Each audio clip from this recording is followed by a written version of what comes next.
बिस्मिल्लाहिर्रहमानिर्रहीम अस्सलामुअलैकुम। क्या हाल चाल है मेरे प्यारे प्यारे दोस्तों। उम्मीद करती हूँ कि सब मस्त होंगे, मज़े से होंगे और अपनी ईद की तैयारियाँ मुकम्मल कर चुके होंगे।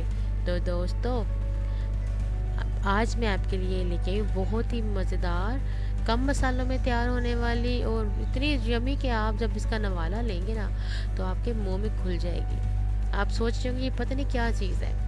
तो मैं अब आपको बताती हूँ कि ये हम बना रहे हैं बहुत ही मज़ेदार, यमी, हेल्दी वे में ज़बरदस्त किस्म का मटन ब्रेन मसाला।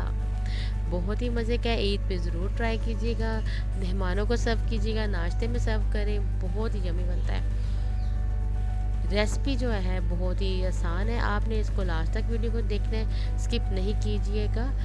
और अगर आप मेरे चैनल पे नए आए हैं तो प्लीज़ मेरे चैनल को सब्सक्राइब कर लें, मेरी वीडियोस को लाइक कर दें, कमेंट कर दें और अपने फ्रेंड और फैमिली के साथ भी शेयर कर दीजिए। तो चलिए अब चलते हैं कि हम इसको किस तरह से तैयार करेंगे। सबसे पहले हमेशा की तरह मेरा अपना पैन, ज़बरदस्त पैन, इसमें मैं डाल रही हूँ तकरीबन 500 ml के करीब पानी। इस पानी को हम उबलने देंगे। थोड़ा सा जब बॉयल इसमें आ जाएगा तो फिर उसमें हमने साफ़ किया हुआ मटन का ब्रेन, यानी इस मगज़ को मैंने पहले से साफ़ किया हुआ है, ठीक है। इसको मैं इसमें ऐड करूँगी। पहले मैं इसमें डाल रही हूँ तकरीबन हाफ़ टी स्पून जितना हल्दी पाउडर, ये बहुत ज़रूरी है। फिर हम इसमें 4 मगज़ इसमें शामिल कर देंगे, यानी कि ये 4 बकरों के मगज़ हैं, ठीक है। इसको हम इसमें शामिल करेंगे और इसको हम तकरीबन 10 मिनट के लिए पकने देंगे। अब इसका बॉयल आना स्टार्ट होगा। इसको हिलाना बिल्कुल नहीं है आपने, वरना ये जो है ना खुल जाएगा और आपके पास भी कुछ नहीं बचेगा सिवाय अफसोस के कि यार क्या हो गया, हमने ना चम्मच लाया होता। देखिए इसके अंदर उबाल आ रहा है अच्छी तरह से। अब हम इसमें डाल रहे हैं, इसमें चम्मच को हिलाएंगे और 10 मिनट तकरीबन, ज़्यादा से ज़्यादा 10 मिनट के लिए हम इसको बॉयल कर लेंगे। 10 मिनट के लिए बॉईल कर लिया है। अब इसको अलग से छान दूँगी, अब मैं इसको निकाल दूँगी। अब सेम उसी पैन में मैं तकरीबन 4 टेबल स्पून की जितना कुकिंग ऑयल शामिल कर रही हूँ। तेल को थोड़ा सा गर्म होने देंगे। फिर हम इसमें डालेंगे चॉप किया हुआ प्याज।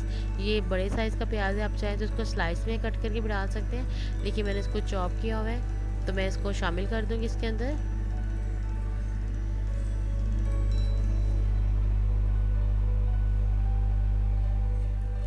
प्याज को शामिल करने के बाद हम इसको हल्का सा सौते करेंगे और इसको ट्रांसपेरेंट होने तक हम इसको पका लेंगे। जब तक मैं ट्रांसपेरेंट होने तक हम इंतज़ार करेंगे, तब तक आप मेरे चैनल को सब्सक्राइब कर लें। साथ में नीचे दी छोटी सी बेल आइकन को प्रेस करना ना भूलेगा, ताकि आने वाली हर नई वीडियो की नोटिफिकेशन बआसानी आप तक पहुंच सके। ये देखिए अभी बातों बातों में हमारा जो है जो प्याज वो ट्रांसपेरेंट हो चुका है। अब मैं इसमें टमाटर शामिल कर रही हूँ। एक बड़े साइज़ का टमाटर मैंने इसको चॉप कर लिया है। आप चाहे तो स्लाइस में भी डाल सकते हैं, लेकिन स्लाइस में जब आप इसको डालेंगे तो फिर आपको क्या करना पड़ेगा, ज़रा ज़्यादा मेहनत करनी पड़ेगी इसको पकाने में और इसको मैश करने में, ठीक है। अब इसको हल्के हाथ से साथ साथ मैश भी करते जाएंगे ताकि जो है हमारी अच्छी सी ग्रेवी भी रेडी हो जाए। ये देखिए अब मैं इसमें शामिल कर रही हूँ तकरीबन 1/3 टीस्पून के जितना मैं इसमें डाल रही हूँ लहसुन का पाउडर। 1/4 टीस्पून इसमें डाल रही हूँ लहसुन का पाउडर।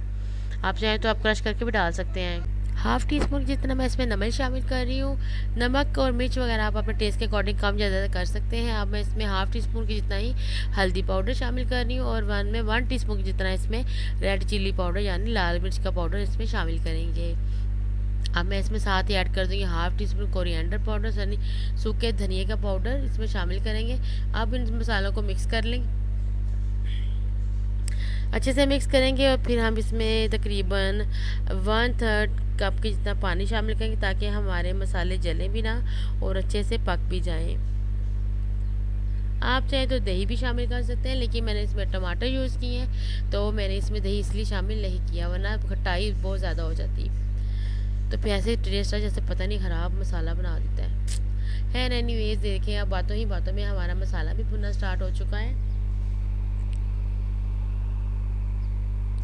इसको हमने तब तक देखे ये भी बबल स्टार्ट हो गए, इसका मतलब है कि मसाला अच्छे से भुन चुका है। वीडियो एडिट करते करते मुझे नींद भी आना स्टार्ट हो गई है यार, नींद भी क्या चीज़ है। ये देखिए मसाला अच्छे से भुन चुका है, इसका ऑयल सेपरेट हो चुका है। तो अब हम इसमें शामिल करेंगे जिस दिमाग को, जिस मगज़ को हमने बॉयल किया हुआ था वो हम इसमें शामिल कर देंगे। जितना भी मेरी छन्नी के साथ लगा हुआ था ना मसाला, मैंने भी पटक पटक के सारा निकाल के लगा दिया भाई। चीज़ ज़ाया नहीं करनी चाहिए, ठीक है। वैसे भी आपको पता है कितना महंगा है ये, वैसे बंदे को हार्ट अटैक आना स्टार्ट हो जाता है कभी महंगी वाली चीज़ जो है ना थोड़ी सी ज़ाया हो जाए तो। खैर एनीवेज ये तो थी बातें, और बातों ही बातों में देखिए हमारा मटन, हमारा नहीं बल्कि मटन का ब्रेन मसाला रेडी हो चुका है। वरना यहाँ पे नीचे कमेंट करना स्टार्ट कर देते कि हमारा दिमाग हमारा मगज, ये क्या बात हुई। तो दोस्तों इसका मतलब है मटन का यानी बकरे का दिमाग, ठीक है, बकरे का मगज़ आप खाएं, ताकत आए, दिमाग तेज़ हो। बच्चों को ज़रूर खिलाइएगा ताकि उनके भी दिमाग, वैसे आजकल के बच्चों के दिमाग बहुत तेज़ है यार, वैसे कोई बात नहीं, लेकिन उनको भी खुराक की ज़रूरत है। एनीवेज ये देखिए अब हम इसको अच्छे हल्के हाथ से भून रहे हैं। अब इसकी बुनाई होगी जब इसके अंदर से बबल स्टार्ट होना शुरू होगी। ये देखिए आप इस साइडों से किनारे चेक कर सकते हैं। इसका मतलब है कि हमारा जो है मज़ेदार किस्म का ब्रेन मसाला रेडी हो रहा है। ये देखिए ज़बर, और आप यकीन करें खुशबू इतनी ज़बरदस्त है, इतनी ज़बरदस्त है मैं आपको बता नहीं सकती। बहुत ही मज़े का बना था क्योंकि मसाले भी हमने घर पर इस्तेमाल किए, कोई एक्स्ट्रा खर्चा भी नहीं करना पड़ा। और दूसरा ये कि इसको अच्छे तरीके साफ़ सुथरे तरीके से घर में बनाया। आप खुद देख सकते हैं पूरी रेसिपी आपने चेक किया है कि बड़े अच्छे तरीके ऑथेंटिक वे के साथ इसको तैयार किया है, फुल हाइजेनिक है। इसकी बस बुनाई करेंगे ताकि इसके अंदर जो एक उसकी जो अरोमा होता है ना गोश्त का, वो ख़त्म हो जाए। जैसे ही वो ख़त्म हो जाएगा हमारा मतलब बकरे का मगज़ जो है वो रेडी हो जाएगा। सर्व करने के लिए इसको नान के साथ सर्व करें या आप इसको चपाती या पराठे के साथ भी खा सकते हैं। बहुत ही ज़बरदस्त बनता है, बहुत यम्मी बनता है। रेसिपी को ज़रूर कीजिएगा। मेरे भतीजे पीछे इतना शोर कर रहे हैं यार, कसम से, क्या आपके घर के बच्चे भी इस तरह शोर करते हैं? काम बिल्कुल नहीं करने देते यार। उम्मीद करती हूँ कि ये रेसिपी आपको पसंद आई होगी। अगर रेसिपी पसंद आई है तो प्लीज़ मुझे दुआ में याद रखिएगा। मिलते हैं कि नई रेसिपी के साथ, तब तक अल्लाह हाफिज़। और वीडियो देखने का बहुत बहुत शुक्रिया।